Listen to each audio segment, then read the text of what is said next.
কেমন আছো বলো তোমরা সবাই? আমার নির বাংলা চ্যানেলে তোমাদের অনেক অনেক ওয়েলকাম। এনসিইআরটির ক্লাস 12 এর এনসিইআরটির একদম শেষের দিকের সামারিতে চলে এসেছি আমরা। বায়োটেকনোলজি প্রিন্সিপাল এন্ড প্রসেস চ্যাপ্টারটা সামারি করে নেব। এটা এত ছোট একটা সামারি, মানে জাস্ট টুক করে বলবো আর টুক করে শেষ হয়ে যাবে, জাস্ট 5 মিনিট লাগবে শুনতে, শুনে নাও। কারণ সামারি থেকে প্রশ্ন তুলে তুলে ইদানিং তো এনসিইআরটি থেকে তুমি জানো যে নিচে প্রশ্ন আসছে এভাবে। তো একবার করে সামারিটা আমরা রিড করব। এটা কিন্তু আমরা কমপ্লিটলি এনসিইআরটি থেকে লাইন বাই লাইন করব। আর তুমি যদি আমার চ্যানেলটায় নতুন হচ্ছ, চ্যানেলটা সাবস্ক্রাইব করতে পারো। ভিডিওগুলো ভালো লাগলে লাইক কমেন্ট শেয়ার করতে একদম ভুলো না। তো বায়োটেকনোলজি প্রিন্সিপাল এন্ড প্রসেস চ্যাপ্টারটায় দেখি আমরা এনসিইআরটি কি বলছে। তো এনসিইআরটি বলছে যে biotechnology deals with large scale production and marketing of products and processes using live organisms, cells or enzymes. তার মানে কি? তার মানে জীব প্রযুক্তিবিদ্যা বা বায়োটেকনোলজি অধিক মাত্রায় উৎপাদন ও উৎপাদিত দ্রব্যের বাজারজাতকরণে এবং সজীব বস্তু, কোষ এবং উৎসেচকের ব্যবহার করে প্রক্রিয়াকরণ, এইসব বিষয় নিয়ে কাজ করে। তো এমনিতেই না তোমাকে একটা কথা বলি, এনসিইআরটির ভাষা না অতীব জঘন্য। মানে এত জঘন্য ভাষাতে লিখে ওরা কি আনন্দ পায় আমি জানি না। মানে ওদের ইংলিশটাই আমার খুব বাজে লাগে। আর তার যখন বাংলাটা করে না, সেটা এমন একটা মানে ভাষা ওরা প্রয়োগ করে যেটা সত্যি কথা কিছু বোঝা যায় না। তোমাকে আমি এটা সিম্পল ওয়েতে তোমাকে আমি এটা বোঝাচ্ছি যে হোয়াট ইজ বায়োটেকনোলজি। বায়োটেকনোলজি কি করে? তো প্রচুর পরিমাণে ধরো কোনো কিছু তুমি প্রোডাকশন করতে চাইছো ইন্ডাস্ট্রি লেভেলের, এবং সেটা শুধু তো প্রডিউস করলে তোমার হবে না, তোমাকে সেটা তো মার্কেট করতে হবে, বিক্রি করতে হবে না? তো সেরকম ধরনের কিছু যদি তুমি করতে চাও, ধরো তুমি তুমি প্রচুর পরিমাণে তুমি দুধ থেকে দই বানাতে চাও। এবার তুমি বলবে ম্যাম তার জন্য বায়োটেকনোলজি কিসে লাগে, আমি তো বাড়িতেই দই বানাতে পারি। না, ওইটুকু না। লার্জ স্কেল প্রোডাকশন মানে তুমি একটা দইয়ের ব্যবসা করবে, তুমি সারা ভারতবর্ষের সব জায়গায় দই সাপ্লাই করবে। তো প্রচুর পরিমাণে দই তুমি তৈরি করতে চাও এবং সেটাকে তুমি মার্কেট করতে চাও, জাত করতে চাও। এবং দইটা তোমার কিভাবে তৈরি হবে? তুমি জানো যে দইয়ের জন্য ল্যাক্টোব্যাসিলাস ব্যাকটেরিয়া আমাদেরকে হেল্প করে। তো সেটা একটা লাইভ অর্গানিজমস, তাই না? ওটা একটা প্রাণ আছে, কিছু সেল, কিছু এনজাইম, এইগুলো লাগে হচ্ছে তোমার দইটা বানাতে। তবে শোনো, এটা তো শুধু দই না, বায়োটেকনোলজি তো শুধু দই তৈরি করে না। এটা জাস্ট তোমাকে আমি একটা এক্সাম্পল দিলাম। তবে যে কোনো কিছু তুমি যদি প্রচুর পরিমাণে তৈরি করে বাজারে বিক্রি করতে চাও এবং যেটা তৈরি করতে তোমার এনজাইম, সেল বা জীবিত অর্গানিজম লাগে, সেই প্রসেসটাকে আমরা বায়োটেকনোলজি বলবো। Clear? Modern biotechnology using genetically modified organisms was made possible only when man learned to alter the chemistry of DNA and construct recombinant DNA. বলছে যে যখন মানুষ ডিএনএ অণুর রাসায়নিক গঠনে পরিবর্তন এবং পুনর্যোজিত ডিএনএ তৈরি করতে শিখেছিল, তখনই কেবলমাত্র আধুনিক জীব প্রযুক্তিবিদ্যায় জিনগতভাবে পরিবর্তিত জীবের ব্যবহার সম্ভব হয়েছিল। আবার একটা অসাধারণ বাংলা, অসাধারণ ইংরেজি। আচ্ছা, তো বেসিক্যালি মডার্ন বায়োটেকনোলজিতে কি করা হচ্ছে? মডার্ন বায়োটেকনোলজিতে যেটা করা হচ্ছে সেটা হচ্ছে যে তোমার জেনেটিক্যালি মডিফাইড অর্গানিজম তৈরি করা হচ্ছে।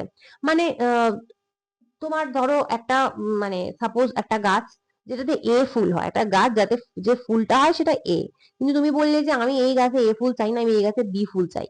তো বি গাছের জিন নিয়ে তুমি এ গাছে পুঁতে দিলে আর এর জায়গায় বি ফুল হতে থাকলো। তো এটা একটা সিম্পল ওয়েতে তোমাকে আমি এক্সাম্পল দিলাম। এটা হচ্ছে একটা জেনেটিক্যালি মডিফাইড অর্গানিজম।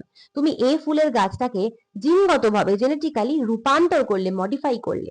এবং সেটা করার জন্য তোমাকে কি করতে হবে? তোমাকে অবশ্যই ডিএনএ এর কেমিস্ট্রি জানতে হবে, মানে ডিএনএ কি দিয়ে তৈরি, ডিএনএ এর মধ্যে কি কি রয়েছে সেগুলো জানতে হবে। এবং শুধু তাই না, তোমাকে এটাও জানতে হবে যে রিকম্বিনেন্ট ডিএনএ কিভাবে তৈরি হয়।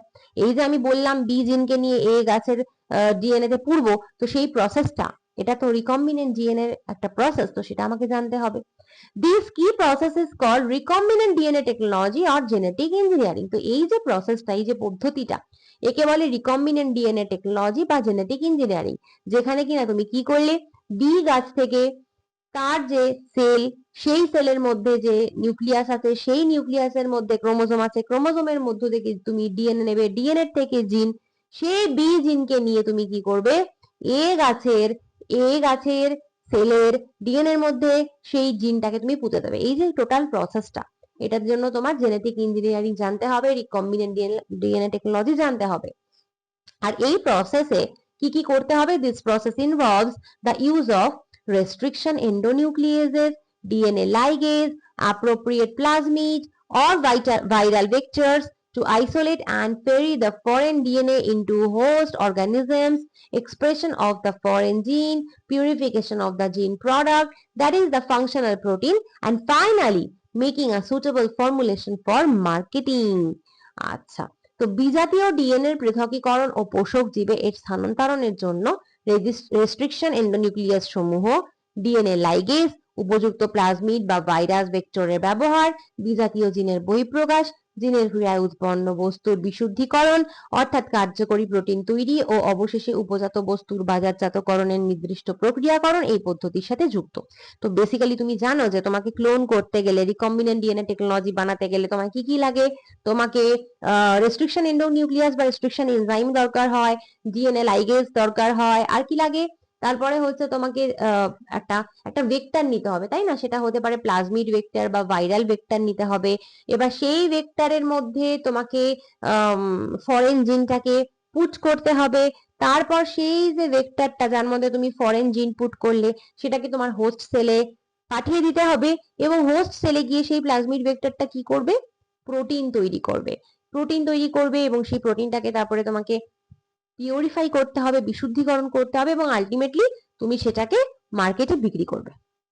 এই পুরো প্রসেসটা তোমাকে করতে হবে রিকম্বিনেন্ট ডিএনএ টেকনোলজিতে।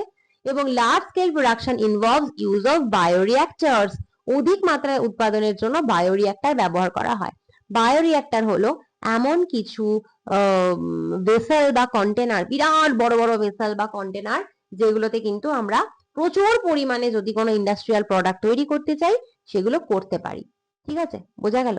তো এইটুকু থেকে আমি অ্যাকচুয়ালি কোনো কোয়েশ্চেন খুঁজে পাইনি যেটাকে আমি তোমাদের জন্য এখানে এমসিকিউ ফর্মে আনবো, কারণ এটা জাস্ট ভীষণ ভাষা ভাষা লেখা, তাই জন্য এখান থেকে কোনো প্রশ্ন আমার মাথায় আসেনি। তো এই হলো ব্যাপার, এই চ্যাপ্টারের সামারি এইটুকু। তুমি যদি নিট 2026 দেবে বলে মনে করছো, আমার online biology paid batch enrol করবে বলে মনে করছো, চটপট এনরোল করে নাও। ব্যাচের ডিটেলস তোমাকে এখানে একবার দিয়ে দিচ্ছি। এবারে তোমাকে আমি বলবো, যারা তোমরা নিট 2026 এবং নিট 2027 দিচ্ছ এবং আমার biology online paid batch enrol করতে চাইছো, তারা এনরোল করতে পারো। খুব তাড়াতাড়ি এনরোল করে নাও। তোমরা 100% NCERT best full syllabus class 11 class 12 এর সমস্ত চ্যাপ্টারের রেকর্ডেড লেকচার্স আমার কাছে পাবে। ফুল সিলেবাস ক্লাস 11 ক্লাস 12 এর পিডিএফ নোটস, এবং সেটাও কিন্তু বাংলা এবং ইংলিশে আমার কাছে পাবে। চ্যাপ্টার ওয়াইজ এমসিকিউ প্র্যাকটিসের পিডিএফ প্রচুর পাবে বাংলা এবং ইংলিশে, ঠিক যেরকম এখানে এক্সাম্পল দেখালাম।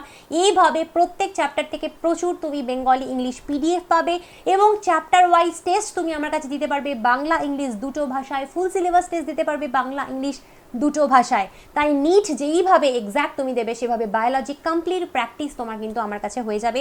এবং আমার ব্যাচের আনলিমিটেড ভ্যালিডিটি, তুমি যদি ক্লাস 11-এ পড়ো তুমি জয়েন করতে পারো, ক্লাস 12-এ পড়ো জয়েন করতে পারো, যদি ড্রপার হও তাও জয়েন করতে পারো। যতদিন না নিট তুমি পাচ্ছ ততদিন তোমাকে আর কোনো দিন কোনো টাকা পয়সা দিতে হবে না, ততদিন তোমার সাথে আমি আছি, ততদিন আমার কোর্স তোমার সাথে আছে। এটার আনলিমিটেড ভ্যালিডিটি। একবারই শুধুমাত্র জয়েন করার সময় তোমার আমাকে দিতে হবে ₹1000 1000 টাকা তোমার আমাকে দিতে হবে একবারই জয়েন করার সময়। তারপর থেকে এটার আনলিমিটেড ভ্যালিডিটি, আর কোনো দিন কোনো এক্সট্রা টাকা পয়সা তোমার কাছে চার্জ করা হবে না। যতদিন না নিট পাচ্ছ ওই 1000 টাকাতেই এভরিথিং তোমার হয়ে যাবে। যদি এনরোল করতে চাও 9019765145 এই নাম্বারে তুমি হোয়াটসঅ্যাপ করতে পারো। হোয়াটসঅ্যাপ করে তুমি ডেফিনেটলি নিট কোর্সে এনরোল করতে পারো। চলো আজকে আসছি, পরের দিন অন্য কোনো ভিডিও নিয়ে আসবো। Bye bye.